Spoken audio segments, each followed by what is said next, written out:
Hello students, आइए कुछ उन अनछुए पहलुओं पर चर्चा करते हैं जो विद्युत क्षेत्र रेखाओं से संबंधित हैं। पहला है एक समान विद्युत क्षेत्र, यूनिफॉर्म इलेक्ट्रिक फील्ड। वह विद्युत क्षेत्र जिसके प्रत्येक बिंदु पर विद्युत क्षेत्र की तीव्रता का परिमाण बराबर हो तथा दिशा समान हो, इस प्रकार के विद्युत क्षेत्र को एक समान विद्युत क्षेत्र कहते हैं। एक समान विद्युत क्षेत्र में खींची गई विद्युत क्षेत्र रेखाएं परस्पर समांतर तथा समदूरस्थ होती हैं। जैसे यह एक समान विद्युत क्षेत्र है, तब इसके इस बिंदु पर विद्युत क्षेत्र की तीव्रता का परिमाण, इस बिंदु पर विद्युत क्षेत्र की तीव्रता का परिमाण व दिशा, इस बिंदु पर विद्युत क्षेत्र की तीव्रता का परिमाण व दिशा सभी बराबर होंगे तथा दिशाएं समान होंगी।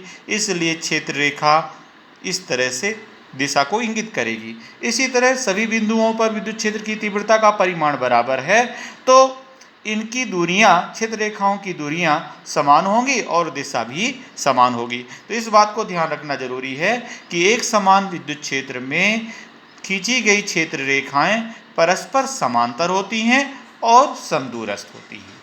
दूसरा पॉइंट है असमान विद्युत क्षेत्र, नॉन यूनिफॉर्म इलेक्ट्रिक फील्ड।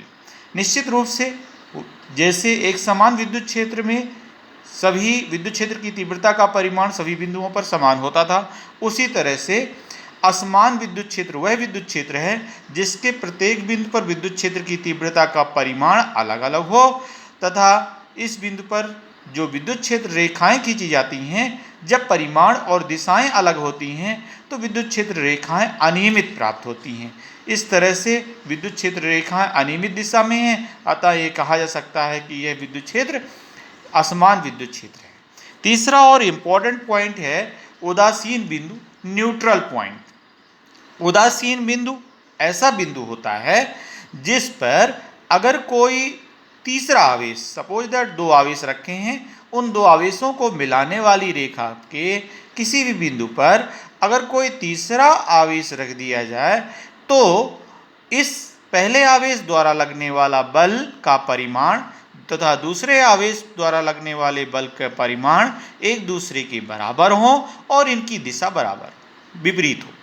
इस तरह से इस बिंदु पर लगने वाले परिणामी बल या परिणामी तीव्रता शून्य होती है। इस तरह से उदासीन बिंदु को परिभाषित करने के लिए यह कहा जा सकता है कि किन्हीं आवेशों के मध्य स्थित वह बिंदु जिस पर उन आवेशों के कारण लगने वाला परिणामी बल या उन आवेशों के कारण उत्पन्न विद्युत क्षेत्र की परिणामी तीव्रता शून्य हो, उस बिंदु को उदासीन बिंदु कहते हैं।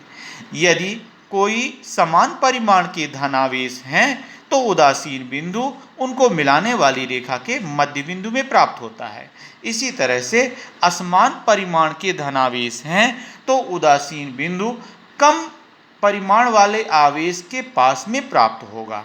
अर्थात आवेश का परिमाण अगर कम है तो उससे उदासीन बिंदु की दूरी भी कम होगी। इसके लिए हम इस सूत्र से डिस्कस कर सकते हैं। उदासीन बिंदु पर परिणामी बल शून्य होता है, यानी Q1 आवेश द्वारा लगने वाला F1 वेक्टर का परिमाण और Q2 आवेश द्वारा लगने वाले बल F2 वेक्टर का परिमाण बराबर होगा और विपरीत दिशा में होगा। इस तरह से इसका परिणामी शून्य होगा। ऋण चिन्ह इसलिए लिया गया है क्योंकि दिशाएं विपरीत हैं। Then mod of F1 vector is equal to mod of F2 vector. You know Coulomb के नियम से 1/4 pi epsilon naught Q1, suppose that यहाँ पर एकांक आवेश का परिमाण रखा है इसलिए into 1/R1 square is equal to 1/4 pi epsilon naught Q2 into 1/R2 square. 4 pi epsilon naught 4 pi epsilon naught cancel हो जाएंगे। Q1/R1 square is equal to Q2/R2 square. यही उदासीन बिंदु प्राप्त करने की शर्त है। अगर आवेश का परिमाण कम है तो उसके पास उदासीन बिंदु प्राप्त होगा, परिमाण ज़्यादा होगा तो उदासीन बिंदु की दूरी बढ़ जाएगी।